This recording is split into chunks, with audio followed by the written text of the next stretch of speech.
या घटनेच्या काहीच तासानंतर पोलिसांनी नराधम विजयला अटक केली आहे। मात्र या नराधमाला फाशी द्यावी आणि मुलीला न्याय द्यावा या मागणीसाठी नागरिक रस्त्यावर उतरलेत।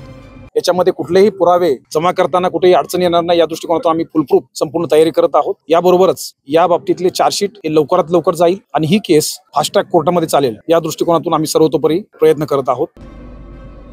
या घटनेनंतर माले गावात तणावाचं वातावरण आहे। पोलिसांकडून आरोपीला बेड्या ठोकण्यात आल्यात, मात्र जोवर त्याला फाशी होत नाही तोवर शांत राहणार नसल्याचं सुवर्णकार समाजाकडून सांगण्यात आलंय। ब्युरो रिपोर्ट, टाइम्स नाव मराठी।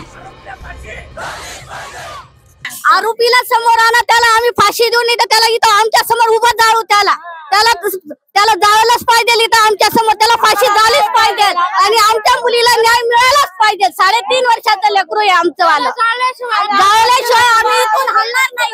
आम्हाला न्याय मिळालाच पाहिजे, तुमच्याकडे नाही होणार तर आम्ही जाऊ त्याला, इथं आम्हाला न्याय मिळाला पाहिजे। शेतकरी बाहेर काही संगे वागेल का? शेतात काम करायला लागतं, आई वडिलांना संगे घ्यावं लागेल का मुलांना?